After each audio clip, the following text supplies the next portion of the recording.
During the past 4 years, a lot of discussing around whether or not skill-based matchmaking in multiplayer games is a positive feature or not has been going on.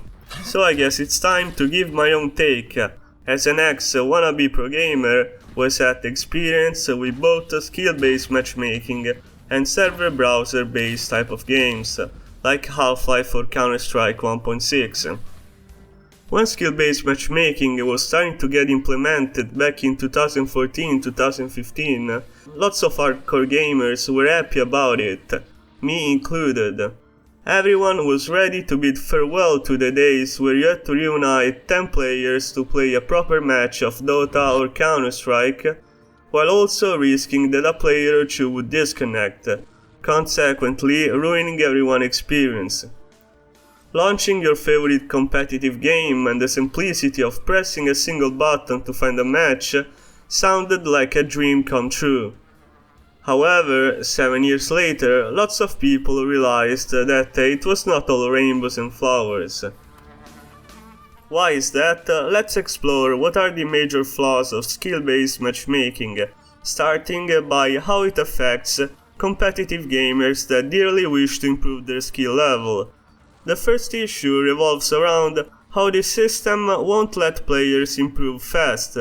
This happens because a player stuck at low elo will only keep on playing against bad players ranging around his trashy skill level, and as a consequence, he will never get to face an actually skilled player and improve by analyzing or facing a better play style than his own. Sure, you could watch point of views on YouTube, but not many players are that dedicated. Basically, what skill-based matchmaking does is creating an echo chamber around a player, inside which he feels comfortable since he's always facing fair challenges. However, if the player has a competitive approach to the game and wishes very much to improve with the objective of climbing the matchmaking ladder, he will eventually start to experience frustration, because even though he is investing plenty of hours into the game, he notices no improvements whatsoever. This happens because, as I've already said, skill-based matchmaking forces players to be matched against the same type of players who generally share similar playstyles. Let's make a pragmatic example with Counter-Strike Global Offensive. We all know that if you die during a competitive 5v5 match, you gotta spectate your teammates till the round ends. Now, if you were playing with people of varied skill levels, this time spent watching instead of playing could have been put to use fruitfully by stealing with your eyes all the different moves, camera placement, tricks or grenades throws the best players in your team make. With skill-based matchmaking instead, if you're not so invested in the competitive match you're playing, you're surely going to alt-tab until the next round starts, or at least that's what I do, and get reported for staying idle for the first 20 seconds of the next round. Aside from the concept of improving by carefully watching the moves of better players, there is also the part where a player, in order to improve, must be put in situations where he needs to face a more skilled player in first person so that he can acknowledge the existence of certain tactics that were before oblivious to him. By being exposed to new situations, he will not only reckon the existence of different and more efficient mechanics, but he will also start to learn how to counter them. This time I will take Dota 2 as an example. In Dota, there is this very basic mechanic of creep pulling. The support heroes attack neutral creeps to draw their aggro at the specific time when your allied creep wave passes, so that the neutral creeps chasing you meet your allied creeps and they both start fighting with each other, resulting in precious experience being denied to the enemy hero. This is a very effective yet basic tactic that is easily counterable by blocking the camp with a ward, which won't allow the respawn of new creeps. Now, if neither the support players knows about the creep pulling mechanic, he will never take advantage of it, nor the opponent in the offlane is going to learn how to counter this tactic. To summarize, everyone will be at a loss because everyone is complete trash at the game. Let's move to another issue of skill-based matchmaking regarding a multiplayer game longevity. In fact, if the player base shrinks and the game is entirely based on matchmaking, the game will inevitably die because players just can't stand long queue times or just won't get the opportunity to hop in a match. Nobody enjoys waiting more than 5 minutes to find a match. Moreover, because of skill-based matchmaking, lots of high-ranking players and pros are forced to wait 30 plus minutes even in games with a strong user base, because there just aren't enough highly skilled players queuing at the same time. I still remember the insane queue times some Pro Dota 2 players were experiencing on stream, and both parties felt frustrated because one couldn't watch while the other couldn't practice. 2-hour fucking queue. Where is my game? Hey Ben, I see you up there throwing shade. I'm trying to find a fucking game. Practice. Wait, what? Practice? Practice.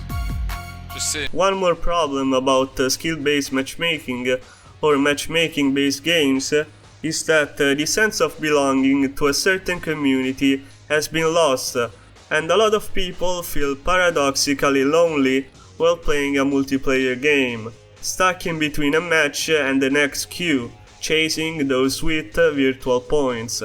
I remember back in 2010 how, even though I liked CS 1.6 more than Counter-Strike Source, I would still play Counter-Strike Source because there were plenty of Italian servers where I could chit-chat with my compatriots, make friends with the regulars inside the server, and overall, a server felt just like a tavern that everyone entered after a long day of work to wind off their worries and stresses.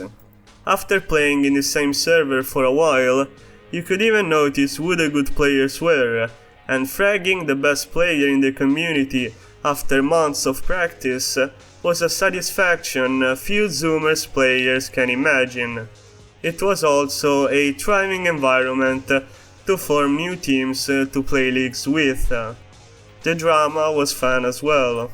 Additionally, with the advent of skill-based matchmaking or matchmaking, another aspect concerning the customization of a server was lost. If you have ever joined an Half-Life or Counter-Strike 1.6 server with custom maps, sounds or game mods, you know what I'm talking about. Some multiplayer games are still living off the freedom they gave to server owners, who could either craft an innovative experience or ruin it for everyone with shitty custom models or by destroying your eardrums with intrusive and loud spammy announcers.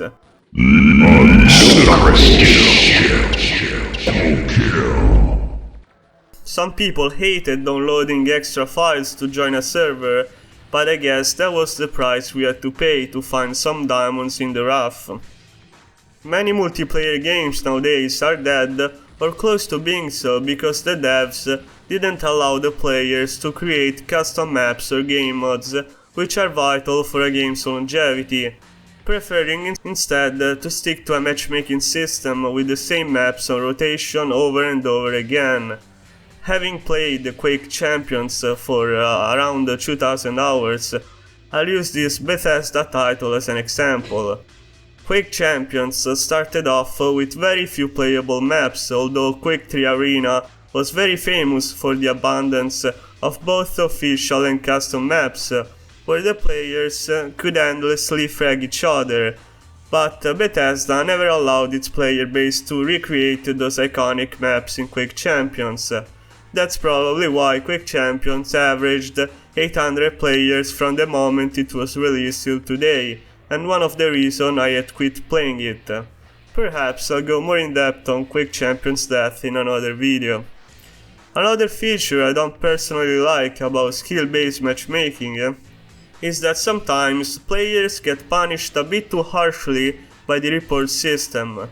Perhaps there has been a blackout in your town, leaving you and your PC screen in the dark in the midst of a competitive match, or you played a bit poorly because you didn't get enough sleep, your girlfriend left you, the death of a relative occurred, or because you're just plain bad and those were all excuses.